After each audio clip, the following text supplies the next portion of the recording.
Bonjour à tous. À l'occasion de l'investiture de Donald Trump, j'avais envie de regarder ce qui allait se passer pour lui sur le plan astral pour la durée de son mandat.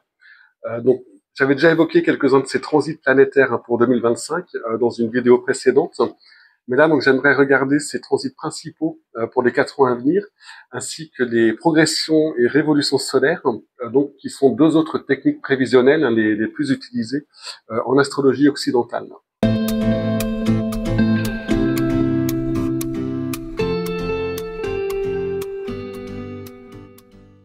Alors avant d'étudier les prévisions astrologiques d'une personne, il faut toujours comprendre son thème astral.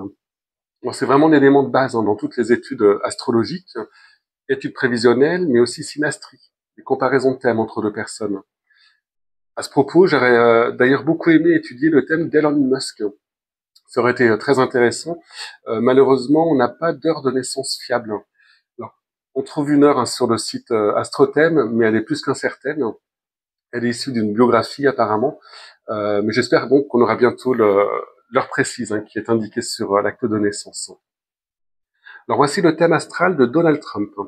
Alors il est très intéressant et pas trop complexe à étudier. Donc il est né le 14 juin 1946. Alors son soleil est en Gémeaux. Lorsqu'il est né, le signe du Lion se trouvait au niveau de l'horizon est, vu de New York, sa ville de naissance, et donc il est Gémeaux, ascendant Lion. Alors son ascendant se situe à la limite des signes du Lion et de la Vierge, mais tous les astrologues s'accordent à dire qu'il est bien ascendant Lion. Ça va dans le sens de ce qu'on connaît de sa personnalité, et ça valorise aussi d'autres éléments de son thème qui vont également dans le même sens et qu'on va regarder maintenant. Donc quand on étudie un thème, on met d'abord en évidence les signes et planètes qui ressortent, qui se démarquent du reste, pour dresser une sorte de toile de fond, une typologie générale de la personne. Donc ce sont les signes qui contiennent le soleil, l'ascendant, la lune et le ou les maîtres d'ascendant. Alors le maître d'ascendant, c'est la planète qui gouverne le signe où se trouve l'ascendant. Là, il est ascendant Lion. Le Lion est gouverné par le soleil. Son maître d'ascendant est donc le soleil, qui devrait être étudié en tant que soleil, avec sa nature propre, mais aussi en tant que maître d'ascendant. Les signes valorisés sont donc les Gémeaux, le Lion et le Sagittaire, auxquels on peut ajouter le Cancer. Une grande partie du signe de la Vierge se trouve dans la maison 1, la maison astrologique qui débute à l'ascendant, et on peut donc compter Mercure, le maître de la Vierge, comme deuxième maître d'ascendant. Et Mercure, donc, est en Cancer. Alors les maisons sont un découpage du thème en 12 parties, qui commencent à l'ascendant, avec la première maison, et qui indique, pour schématiser, dans quel secteur de notre vie vont chercher à s'exprimer les planètes qui, elles, symbolisent nos différentes fonctions psychologiques. Les maisons, ce sont en quelque sorte des champs d'expérience.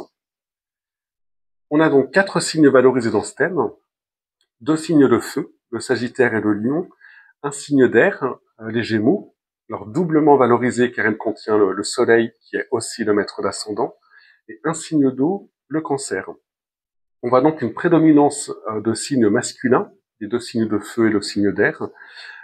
Ces signes, ce sont des signes émetteurs d'énergie, des signes actifs, réactifs, qui indiquent une personnalité plutôt extravertie, dynamique, volontaire. Au niveau des éléments, c'est le feu qui se détache de ces signes valorisés, avec le Lion et le Sagittaire. Et les signes de feu sont des signes d'action, de vitalité, de confiance en soi, d'optimisme, des signes enthousiastes, de réalisation, d'ambition, mais qui peuvent aussi manquer de patience.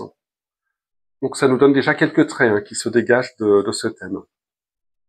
Alors c'est toujours important ensuite de regarder la répartition élémentale, donc la position de l'ensemble des planètes et de l'ascendant dans les signes de feu, de terre, d'air et d'eau, pour voir si c'est équilibré ou s'il n'y a pas d'excès ou de carence de l'un de ces éléments. Alors ici on a un bel équilibre entre les signes de feu, d'air et d'eau, mais on constate une carence en signes de terre qui ne contiennent aucune planète. Ce sont les signes en marron. Alors, les signes de terre, ce sont des signes qui sont très dans le concret, avec un grand sens pragmatique, beaucoup de sens pratique. Ils sont réalistes, patients, disciplinés, organisés. Avec une carence en signe de terre, comme ici, il peut y avoir une distance par rapport aux réalités matérielles, une difficulté à mettre en place concrètement ce qu'on a dans la tête, un manque de réalisme parfois. Avec un thème très air et feu, comme ici, il y a beaucoup d'idées, d'envie, de volonté, ça fuse même parfois, mais c'est plus difficile lorsqu'il faut passer dans la phase constructive, mettre en place des choses concrètement, avec patience et organisation. Mais d'autres personnes peuvent se charger de compenser cette carence en signe de terre. D'ailleurs, lorsqu'il manque d'un élément dans notre thème astral, on a tendance, sans le savoir, à s'entourer de personnes dont l'élément est très présent dans leur thème. On cherche chez les autres, de façon inconsciente, cet élément manquant.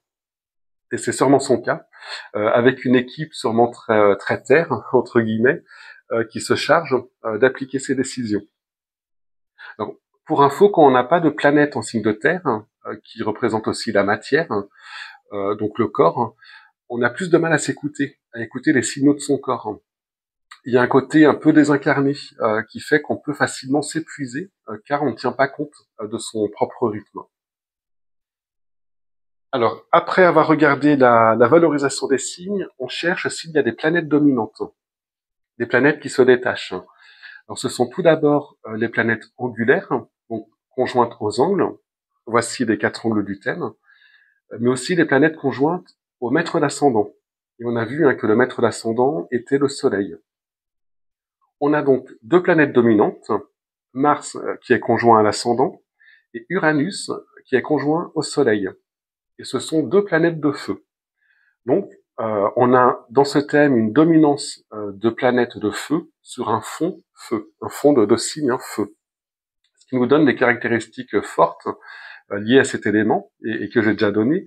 Donc une personne dans l'action, enthousiaste, volontaire, confiante, optimiste, pleine de vitalité, etc. Les 2 planètes dominantes permettent d'aller plus loin, puisqu'elles lui donnent un côté martien et un côté uranien. Alors, lorsque Mars est une dominante dans un thème, on cherche à conquérir, à se confronter, à avancer. On a besoin d'être dans l'action, on a besoin de défis, on a besoin de sentir une opposition en face de soi.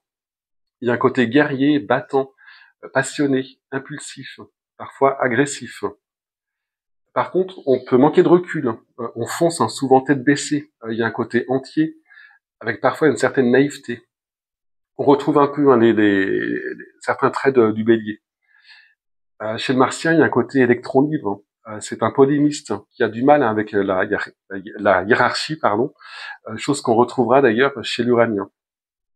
Avec un Mars dominant, on s'implique à fond dans ce qu'on fait, on prend beaucoup d'initiatives, mais on peut avoir du mal à terminer ce qu'on a entrepris. On peut manquer d'endurance, on manque souvent de patience. Alors, l'autre planète dominante, c'est Uranus. C'est une planète anticonventionnelle. Lorsqu'elle domine dans un thème, comme ici, elle indique une personne qui cherche à se différencier de ce qui existait avant elle. On bouscule les codes, les conventions. Il y a souvent un côté avant-gardiste. C'est la planète du révolutionnaire qui sort des sentiers battus. La planète de la modernité également. Et elle marque des personnalités qui s'opposent fortement à ce qu'elles considèrent d'un autre temps. Il y a un côté très nerveux dans cette planète, voire survolté, même si elle est aussi signe d'une grande inventivité, d'une capacité à imaginer des nouveaux concepts. C'est une planète très cérébrale. Alors, avec ces 2 planètes de feu dominantes sur un fond de signes valorisés feu, on peut d'emblée se poser la question de la canalisation de l'énergie. L'énergie représentée par le feu. Est-ce qu'elle est maîtrisée? Et c'est ce qu'ont cherché d'ailleurs à faire ses parents, merci Wikipédia, en l'inscrivant dans une école militaire lorsqu'il était ado. Il dit d'ailleurs de lui-même qu'il était un adolescent difficile. Donc là, je me suis basé juste sur les éléments valorisés du thème, signes et planètes, et on retrouve bien ce qu'on connaît de Donald Trump. Alors, j'ai pas encore parlé de l'autre signe valorisé, le cancer, mais moins prédominant, car il est valorisé par la présence du 2e maître d'ascendant, Mercure. Donc avec le cancer, il y a aussi une certaine sensibilité, l'importance des émotions avec ce signe d'eau, Mais c'est une facette qui a peut-être été plus difficile à vivre ou à accepter au départ, car on y trouve aussi Saturne. Et là où se trouve Saturne, dans un thème, le signe, la maison, il y a toujours un effort à fournir, un travail à faire sur soi avant d'être tout à fait à l'aise. Alors j'y reviendrai. Donc vous voyez qu'on peut déjà se faire une idée d'une personne juste en étudiant les éléments valorisés de son thème, sans entrer dans tous les aspects planétaires, sans regarder toutes les planètes. On pourrait presque d'ailleurs s'arrêter là. Alors, je suis allé vite, j'ai un peu survolé, mais mettre en lumière ces éléments permet aussi de se poser les premières questions, de voir des points forts, ici le feu, ou des contradictions, des éléments qui peuvent entrer en conflit les uns avec les autres. Alors si on entre dans la structure du thème, on voit d'emblée cette opposition entre le Soleil et la Lune. Donc, il est né durant la pleine Lune. En fait, la Lune est opposée à la conjonction Soleil-Uranus. Quand deux planètes sont conjointes, on ne peut pas les dissocier. Elles mêlent leurs énergies. On voit aussi que les deux luminaires, le Soleil et la Lune, sont conjoints à ces deux symboles gris qu'on appelle les nœuds de la Lune. Alors j'y reviendrai tout à l'heure, mais ça montre également que cette pleine Lune était une éclipse de Lune. Alors, une opposition Soleil-Lune, c'est jamais très facile à vivre. Elle est souvent signe d'une tension, d'un déséquilibre intérieur, d'une instabilité émotionnelle, une variabilité d'humeur. On est souvent mal à l'aise avec soi-même. Il peut y avoir un décalage entre la conscience qu'on a de soi, le Soleil, et la sensation, le ressenti sur sa propre personne, la Lune. Alors c'est quelque chose de personnel, ça se voit pas forcément de l'extérieur, mais en tout cas, comme pour tous les aspects difficiles, ça oblige à réagir, à évoluer. Alors la Lune symbolise aussi notre vie intime, notre vie émotionnelle. Elle participe à l'anima chez un homme, sa partie féminine. Elle représente notre inconscient personnel, lié à notre histoire, à notre enfance. Et le Soleil est lié, entre autres, à la vie extérieure, sociale. Il représente aussi l'idéal du moi, notre vision idéalisée qu'on cherche à atteindre. Et lorsque ces deux planètes sont en dissonance, donc en carré ou en opposition, on peut avoir du mal à concilier vie privée et vie publique, à s'impliquer et s'épanouir en même temps dans les deux domaines. On privilégie souvent l'un au détriment de l'autre, mais ça peut s'inverser au cours de la vie. Ici, l'opposition s'est formée dans des signes mutables. Ce sont les 4 signes qui marquent la fin d'une saison. Et dans ce cas, il est plus facile de passer d'un pôle à l'autre, donc du pôle lunaire au pôle solaire. La Lune est en maison 4, un secteur lié à la vie privée, la famille, les racines, et le Soleil en maison 10, secteur lié à la vie extérieure, la carrière, la fonction, le rôle dans la société. Et donc ça va un petit peu dans le sens de ce que je disais, et l'opposition indique 2 domaines de vie très séparés dans sa tête, même si son rôle public l'oblige à mêler les deux. Alors, la Lune en maison 4 montre chez lui l'importance de la famille, du foyer. On cherche à se ressourcer, à trouver un sentiment de sécurité intérieure dans la maison où est la Lune. Donc la famille, la maison, le fait de se retrouver chez lui, avec ses proches, est donc sûrement très important pour son équilibre. Mais là où est la Lune, c'est aussi un lieu de vulnérabilité. Alors c'est une lune sagittaire, donc on n'est pas non plus dans un côté très maternant, c'est pas une lune passive dans ce signe de feu. On est plus dans un besoin d'activité, le besoin que ça bouge, le besoin de découverte, de stimulation, plutôt que dans un côté cocooning, assez penché sur les ressentis ou sur les émotions, ou à faire des muffins pour toute la famille. Et d'un autre côté, donc ce soleil en maison 10 montre le besoin de réalisation personnelle dans le cadre professionnel. Un soleil en maison 10 n'est pas obligatoirement un signe de réussite sociale, mais il indique un besoin de reconnaissance et d'épanouissement dans sa profession, le besoin de briller à travers sa carrière professionnelle. Alors c'est un soleil conjoint à Uranus, avec toutes les caractéristiques qui en découlent, lorsque je parlais des planètes dominantes et donc de l'uranien. Ça montre ici une personne très indépendante, avec un grand besoin de se sentir libre dans le cadre de sa profession ou de sa vie publique, le besoin d'une très grande liberté d'action. Avec cette conjonction, on a du mal avec tout ce qui ressemble à des obligations, des restrictions, des contraintes. Il y a un côté rebelle. on se défie de toute autorité. On est facilement dans l'opposition, dans la contradiction. D'un autre côté, comme je disais, ça permet aussi une grande inventivité, un côté avant-gardiste, très moderne. Il l'a montré plusieurs fois dans sa carrière. Je pense par exemple à son émission de télé-réalité. Le soleil et la lune symbolisent également dans un thème les images parentales. Le soleil représente l'image paternelle, telle qu'on l'a intériorisée dans les premières années de la vie. Idem pour la lune avec l'image maternelle. Alors, il ne représente pas les parents de façon objective, mais la façon dont on les a cristallisés dans notre esprit tout petit. Lorsque ces deux planètes forment un aspect tendu, comme cette opposition, elle peut être le signe d'une mésentente entre les parents, ou alors on peut avoir une impression de devoir prendre parti pour l'un des deux. Elle peut aussi indiquer une inversion des rôles parentaux, en tout cas dans l'esprit de l'enfant. Et plus tard, ça complique les rapports avec l'autre sexe. Il y a souvent des incompatibilités d'humeur et des difficultés de compréhension. Ce qui n'empêche pas, heureusement, d'avoir une vie de couple stable et épanouissante. Mais on pense évidemment à ces rapports houleux avec plusieurs femmes qui l'ont attaqué en justice. Alors, il y a deux planètes dans son thème qui permettent de sortir de la tension de cette opposition et qu'on appelle des planètes échappatoires. Ce sont Mars et Jupiter. Échappatoires car elles sont reliées par sextile et trigone, des aspects harmoniques, aux deux pôles, aux deux côtés de l'opposition. C'est un peu comme des voies de moindre résistance qui déchargent l'énergie de l'opposition vers ces planètes. Alors, elles ne permettent pas de régler la problématique de l'opposition, mais en vivant, en exprimant ces planètes, il sort de la tension créée par l'opposition. Alors j'ai déjà parlé de ce Mars et de son côté martien, avec les traits de caractère qui l'impliquent. Mars est conjoint à l'ascendant, donc la planète est directement associée à son comportement, à la manière dont il aborde les choses, dont il se montre. Et donc il sort de la tension de l'opposition en se plongeant dans l'action, de manière très directe, parfois trop, c'est un défaut du martien, de manière frontale, volontaire, entière, parfois aussi agressive. Il y a une force de caractère, une volonté d'affirmation, surtout dans ce signe du lion, avec un besoin que ces initiatives et ces décisions aient un certain panache, une autre caractéristique du lion. L'ascendant lion a besoin de toute façon de l'autre comme miroir. Il a besoin de se sentir valorisé, gratifié dans le regard de l'autre.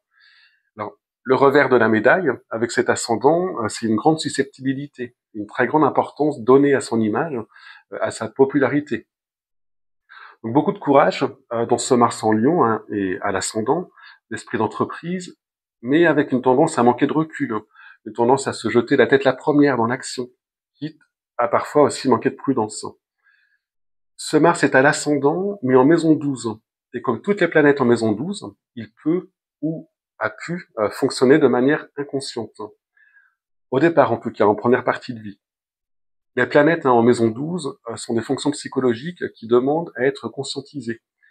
Alors, à son âge, j'imagine que c'est le cas, mais c'était sans doute différent lorsqu'il était ado, lorsqu'il était plus jeune.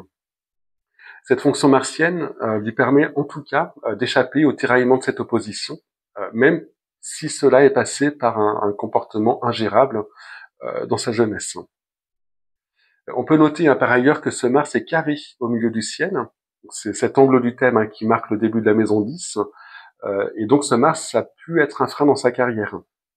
C'est un Mars qui a pu être vécu à l'excès, au départ en tout cas, donc peut-être dans la confrontation systématique avec des partenaires professionnels, ou alors un Mars trop impulsif, impatient, avec un manque d'analyse ou de réflexion.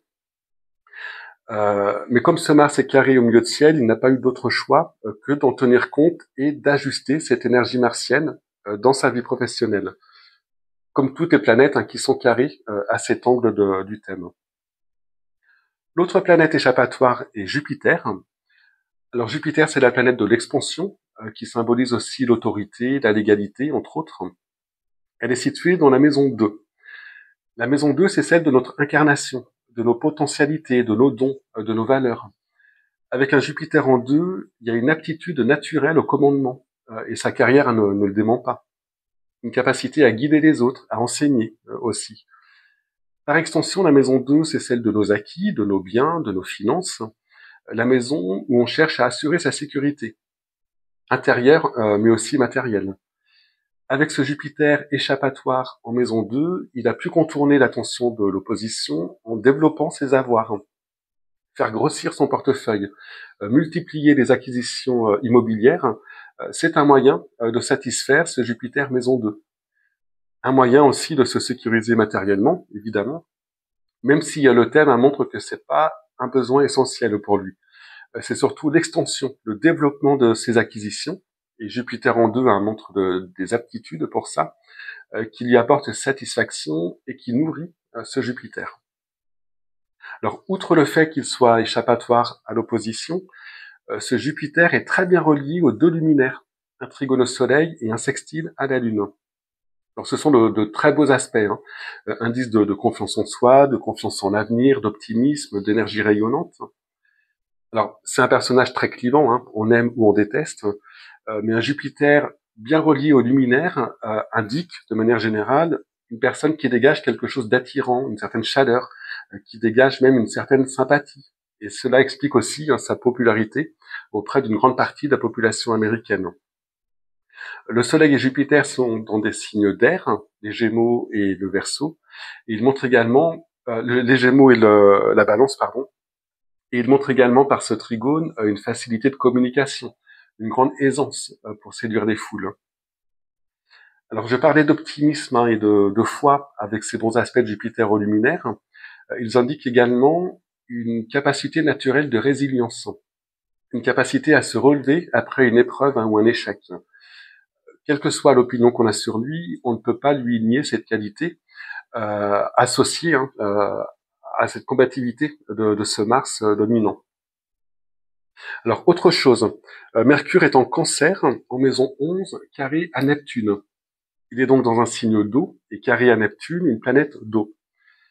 Mercure, c'est notre fonction mentale, notre mode d'intellect, la façon dont on interagit avec le monde qui nous entoure, dont on communique.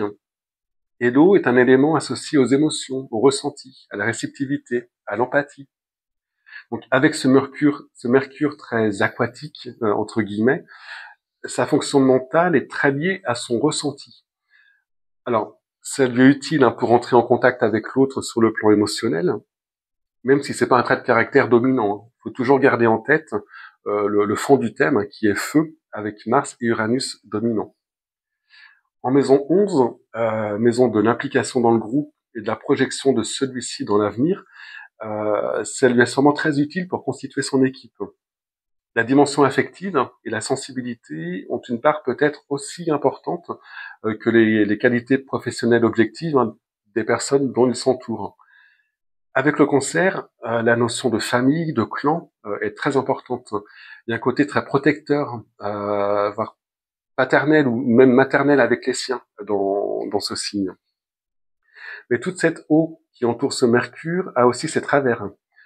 Un Mercure en Cancer peut manquer d'objectivité. Les émotions, les préjugés, les peurs inconscientes peuvent prendre le pas sur l'analyse et la distance. Et le carré à Neptune va aussi dans ce sens. Cet aspect dissonant n'est pas très confortable entre deux planètes qui naturellement déjà ne s'entendent pas très bien. Un Neptune dissonant a tendance à brouiller les cartes. Et quand ça concerne la fonction mercurienne, il y a une tendance à l'irréalisme. On peut manquer de bon sens, être dans la confusion, on s'illusionne facilement. Les idées nobles qui émanent d'un tel Mercure, qui a souvent une vision idéalisée des choses, virent souvent à l'utopie. Il est aussi plus difficile de se concentrer, on est plus facilement tête en l'air. Alors par contre, ce Mercure Cancer lié à Neptune est très intuitif, doté de beaucoup d'imagination, et sûrement doté d'une très bonne mémoire, en particulier émotionnelle. Alors, dernière configuration de son thème, c'est cette conjonction Vénus-Saturne en carré à Jupiter. Alors là, on est sur quelque chose de totalement différent, sur un pôle bien plus conventionnel de son thème, et qui fait contraste d'ailleurs avec son côté uranien, qui est plus rebelle. Une conjonction Vénus-Saturne, c'est pas ce qu'il y a de plus expansif sur le plan affectif. Ici, l'amour est une affaire sérieuse. Il y a un besoin d'engagement profond dans la relation amoureuse, le besoin d'être totalement sûr de ce qu'on ressent et de ce que ressent l'autre pour nous. Et généralement, ça vient d'une peur inconsciente de l'abandon. Alors certaines personnes, avec cette conjonction, préfèrent d'ailleurs éviter de vivre des relations amoureuses pour ne pas être confrontées à une éventuelle situation d'abandon, une rupture qui réveillerait un sentiment de rejet qui serait insupportable. D'autres personnes peuvent vivre cet aspect de manière inverse, en multipliant les histoires d'amour, mais en quittant le ou la partenaire, même s'il aime toujours, avant d'être soi-même quitté, afin là aussi de ne pas être confronté à cette situation et à un éventuel sentiment d'abandon. Toujours est-il que Saturne, dans ce thème, tient au respect des élans affectifs de Vénus. On n'est pas très à l'aise avec les déclarations et l'expression de son affection avec cette conjonction. Ça me fait penser à l'image de Donald Trump qui essaie de faire un bisou à Melania lors de l'investiture, mais elle avait un chapeau avec comme ça très large qui l'empêchait qu'il puisse le faire. Alors c'est anecdotique, mais ça pourrait servir d'illustration à cette conjonction Vénus-Saturne. Alors d'un autre côté, quand on s'engage dans une relation avec cette Vénus conjoint Saturne, c'est pas à la légère, et on le fait uniquement sur des bases solides, avec une projection sur le long terme. Alors cette conjonction est en Cancer et associe le couple au foyer, à la création d'une famille. C'est une valeur importante pour lui, une valeur traditionnelle. Et sur ce point, il y a un attachement justement aux traditions, au mariage, un côté bien plus classique que dans le reste du thème. D'ailleurs, Vénus est liée à deux planètes sociales, Jupiter et Saturne, planètes qui permettent la formation et la cohésion des sociétés avec ses codes, ses lois, sa justice.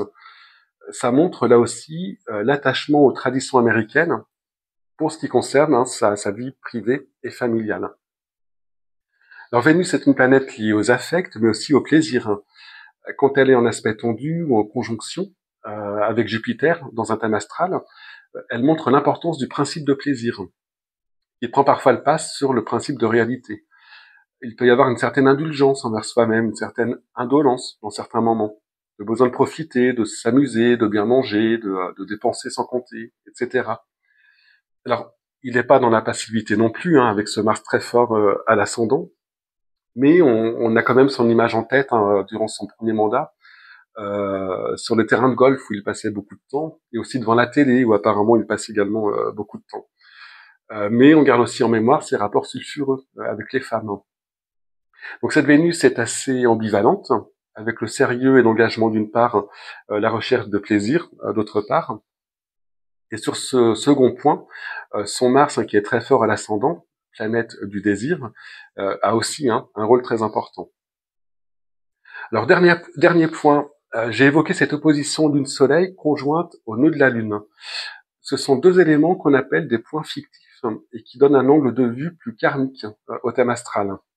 Alors, pour faire court, on a tout à gagner à utiliser les qualités de son nœud sud, des qualités innées, qui représentent un peu le bagage de nos vies antérieures, pour aller vers le nœud nord, qui est un point inconnu, mais qui nous fera progresser dans cette incarnation.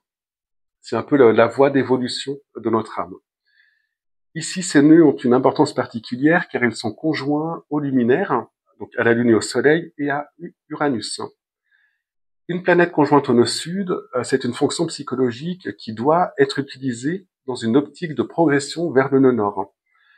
Si on ne fait pas cette démarche consciente, on risque d'en vivre les travers, donc les côtés les moins reluisants. Avec la Lune, ça peut être une certaine sensiblerie, ça peut être de l'auto-apitoiement, entre autres. Au contraire, il faut se servir de sa sensibilité lunaire pour se diriger vers le nœud nord, donc vers la maison 10, et donc utiliser cette sensibilité dans sa vie professionnelle et sa vie publique. Et aller vers ce nœud nord, c'est aussi développer les qualités du Soleil et d'Uranus, qui y sont conjoints. Les planètes conjointes au nœud nord ont tendance, au départ, à être vécues de manière superficielle, dans la représentation, dans la démonstration.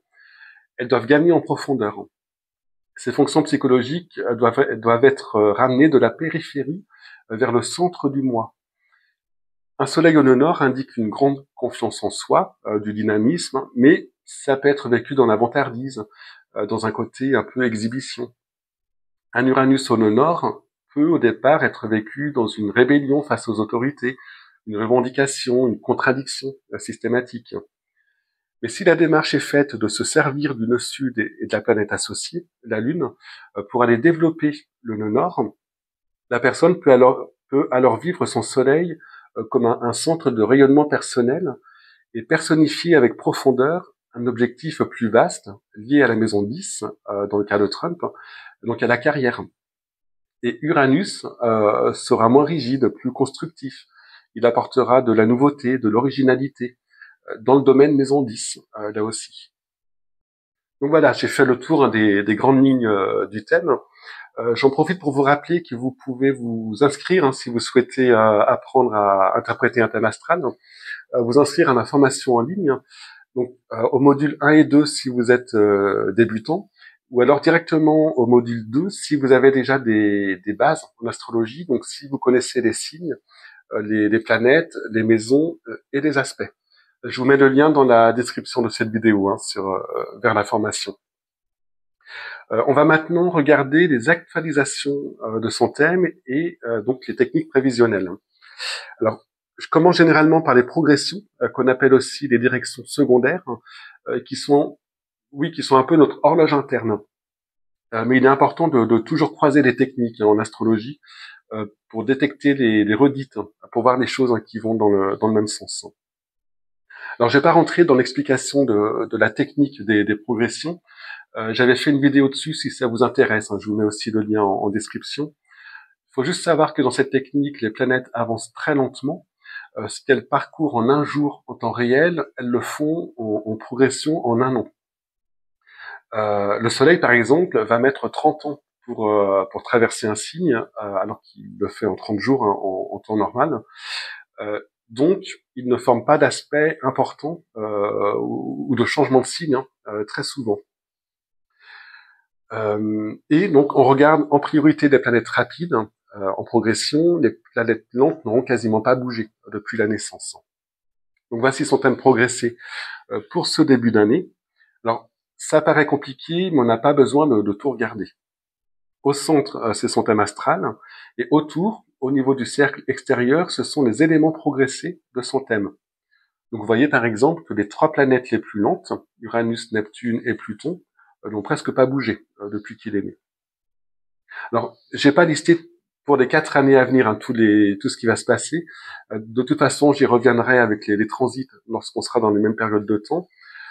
Mais on peut quand même voir dans les choses les plus importantes que Mercure progressé va bientôt passer sur l'ascendant natal, donc passer en maison 1, et presque en même temps changer de signe pour passer du Lion à la Vierge. Ce sera durant l'été 2027. Alors, un changement de signe de Mercure indique souvent des changements d'intérêt, une évolution également dans notre façon de penser, notre façon de voir le monde.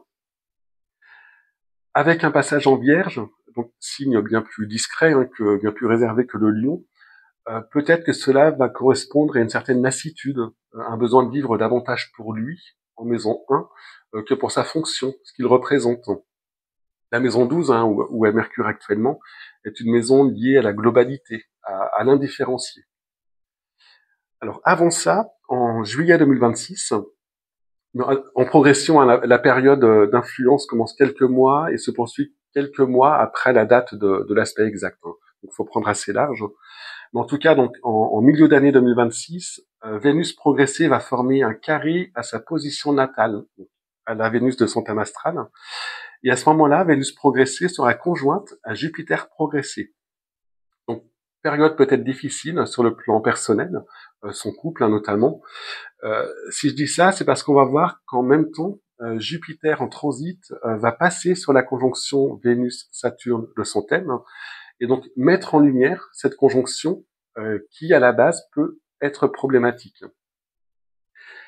Dernier élément important au niveau des progressions, le plus important peut-être, c'est le passage de son milieu du ciel progressé sur son Pluton natal. Alors vous vous souvenez que le milieu du ciel, c'est l'angle du thème qui est lié à notre fonction extérieure, notre carrière, notre vie extérieure, notre profession. Pluton est une planète de transformation, parfois de destruction. Alors, elle n'est pas que ça, mais en progression, un passage sur Pluton, c'est jamais facile. Alors, cette conjonction aura lieu début 2028, donc un an avant l'investiture de président qui va le suivre, et elle semble présager d'une fin de mandat difficile, sans doute dès fin 2027. On verra que les transits et la révolution solaire 2028 vont dans le même sens. Alors, on va regarder les transits, justement.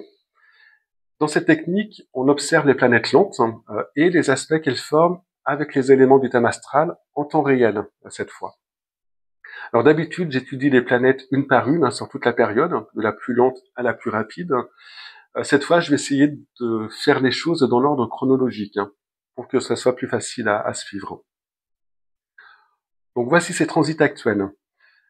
À l'intérieur, on a toujours son thème astral, et au niveau du second cercle, donc, on a les 5 planètes les plus lentes, telles qu'elles sont positionnées en ce moment.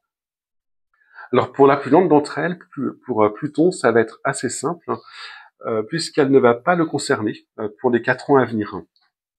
Elle va avancer jusqu'à 8 degrés 49 du Verseau en 2028, mais ne va pas former d'aspect à un élément important de son thème d'ici là. Alors par contre, on a tout de suite un transit très important qui saute aux yeux, c'est Uranus qui est conjoint à son milieu du ciel. Alors c'est un transit qui a commencé en 2024 et qui va prendre fin début avril 2025. Alors il est très important car il concerne un angle du thème et Uranus est une planète très lente. Elle fait le tour du zodiaque en 84 ans et donc elle ne passe qu'une seule fois durant une vie sur chaque point du thème. Lorsqu'elle passe sur le milieu du ciel, elle est généralement synonyme de changement professionnel, d'imprévu dans dans ce secteur, pardon, et avec une impression d'accélération du rythme. Elle peut correspondre à une décision personnelle, un changement de travail par exemple, mais aussi un événement inattendu, un tournant dans la carrière.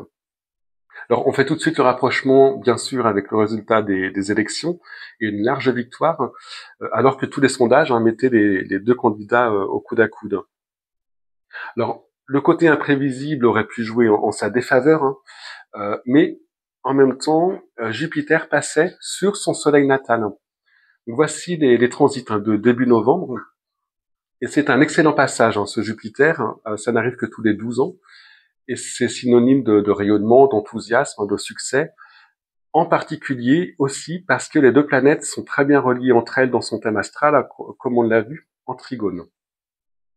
Alors je reviens en 2025, Uranus va repasser une dernière fois sur son milieu de ciel fin mars, mais en même temps, Saturne va se placer en carré à l'opposition Soleil-Lune de son thème durant une grande partie du mois de mars.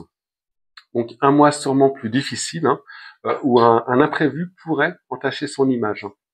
Alors, Saturne amène de la frustration, des retards, des empêchements, mais ce sera un Saturne en phase rapide. Il ne va pas rétrograder à cet endroit, et donc ça devrait être très provisoire. Alors d'ici là, avec un Uranus au milieu du ciel en ce moment, et on le voit déjà, il y a une volonté d'aller vite, d'accélérer, de changer les choses, d'agir en toute indépendance et en balayant tout ce qu'il considère comme d'un autre temps. C'est l'Uranien qui agit. Alors après un mois de mars mitigé, des choses iront beaucoup mieux en avril, avec Jupiter qui repasse une dernière fois sur la conjonction Uranus-Soleil, comme au moment de son élection. Donc ce sera entre la mi-avril et début mai. Et Saturne qui va former un trigone, un aspect harmonique, à sa conjonction Saturne-Vénus natale. Là, ce sera la première quinzaine d'avril. Alors, dans son thème astral, le milieu du ciel est en taureau, et la planète qui gouverne le taureau est Vénus. Donc, un transit sur Vénus peut avoir une influence sur sa carrière, sa vie extérieure et professionnelle, ce qui concerne le milieu du ciel.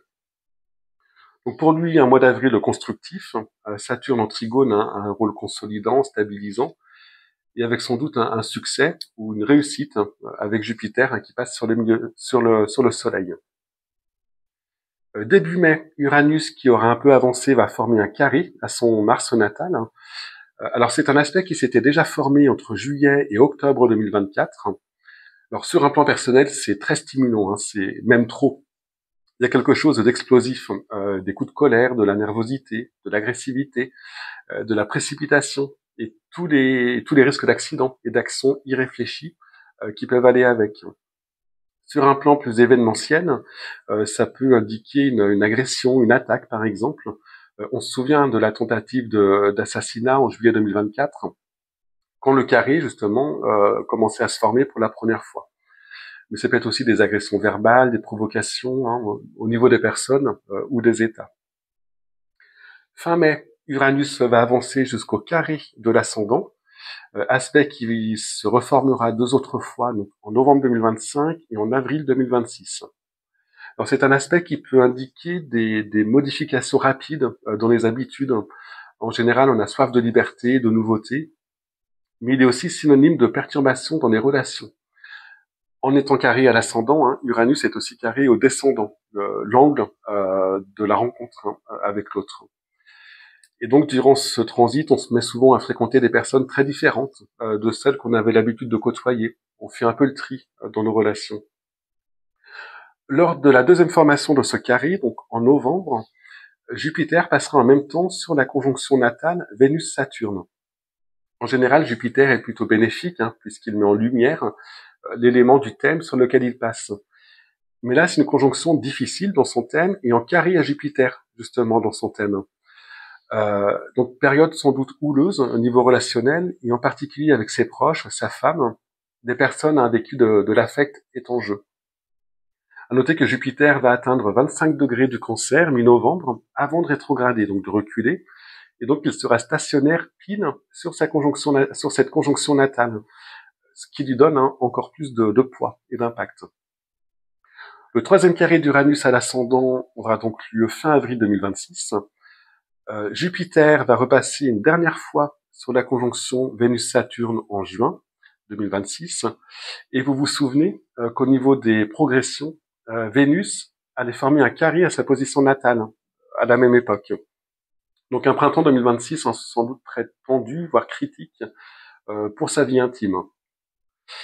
Alors d'un autre côté, en novembre toujours, novembre 2025, Saturne sera également stationnaire et en bon aspect à cette conjonction, un trigone, mais aussi en bon aspect au milieu du ciel, un sextile. Donc période plus favorable sur le plan professionnel, plus constructive. N'oublions pas que Vénus est maîtresse de la maison 10, cette maison qui commence au milieu du ciel. Donc des réalisations concrètes, une consolidation de ce qui a été mis en place. Alors, j'ai pas passé en revue tous les transits des 3 années suivantes. Je pourrais y revenir au coup par coup si ça vous intéresse. Et la situation aurait évolué, ce qui permettra aussi d'être plus précis. Mais on peut noter un carré qui va se former entre Saturne et Mercure natal. Alors, une première fois rapidement, fin avril, début mai 2026, et de manière plus longue et plus marquée entre novembre 2026 et mi-janvier 2027. Et ça va se passer en même temps qu'une conjonction de Jupiter sur Mars natal entre fin novembre 2026 et début janvier 2027. Là aussi, les 2 planètes seront stationnaires en même temps et donc insistantes sur ces points du thème.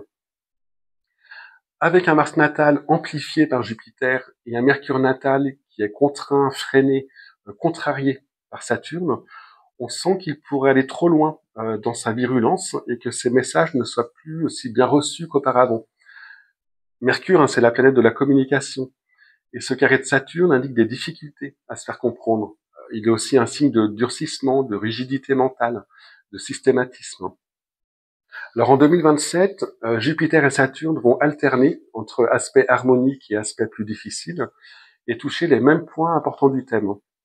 Saturne va bien relier à 3 reprises les 2 pôles de l'opposition Soleil-Lune, mais aussi former 3 fois un carré à la conjonction Saturne-Vénus.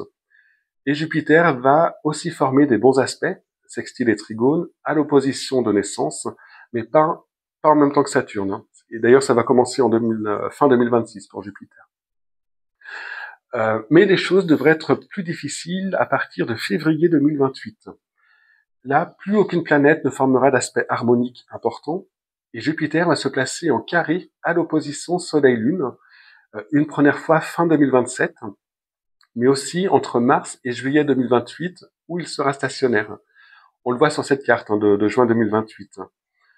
Et une dernière fois de mi-novembre à fin décembre, à mi-décembre 2028. Donc Jupiter devrait exacerber cette opposition.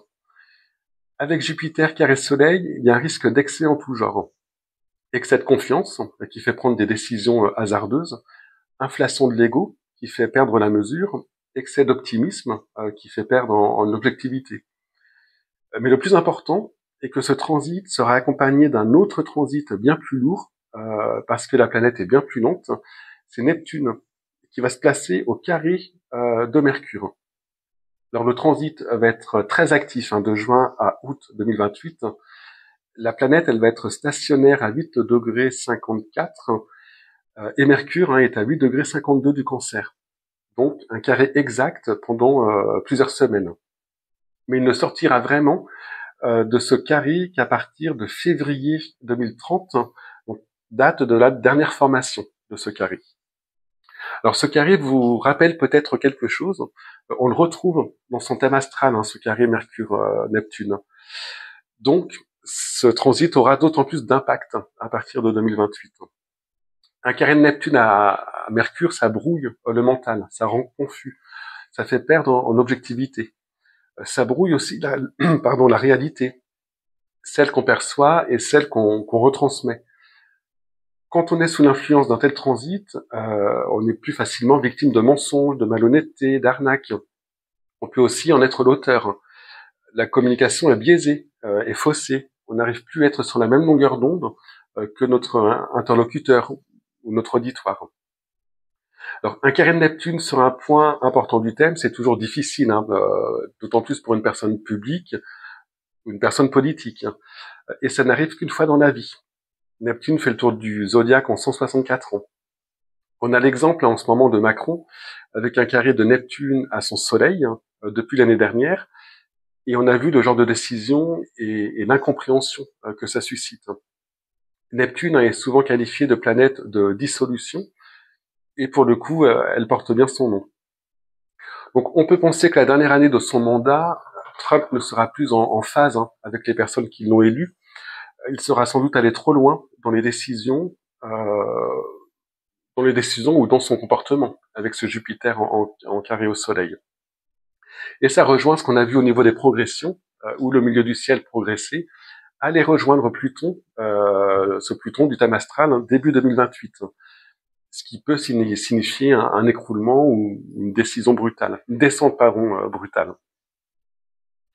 Alors, si on regarde sa révolution solaire en 2028, alors je précise que j'utilise le lieu de naissance pour des révolutions solaires, on voit une grosse maison 12, le Soleil et 4 autres planètes. Alors, la maison 12 a plusieurs significations possibles, d'où l'importance de croiser les techniques prévisionnelles pour avoir plus de précision. Alors, je rappelle que la révolution solaire, c'est la carte du ciel au moment où le Soleil revient à la position exacte qu'il avait à la naissance. Et donc, c'est une carte qui donne le ton, qui donne l'ambiance de l'année. Elle donne des indications sur des événements importants. Dans sa révolution solaire 2024, donc celle qui est active actuellement, qui était active au moment de son élection, il y a aussi 3 planètes en maison 12, dont le Soleil. Cette maison peut évoquer un problème de santé, elle peut évoquer une immobilisation forcée, mais aussi un passé qui revient, ou encore le fait de ne plus s'appartenir entièrement. C'est une maison d'oubli de soi au profit de la globalité, d'un plus grand tout. Et devenir président des États-Unis vous oblige justement à incarner une fonction qui dépasse votre propre individualité. Alors, je passe rapidement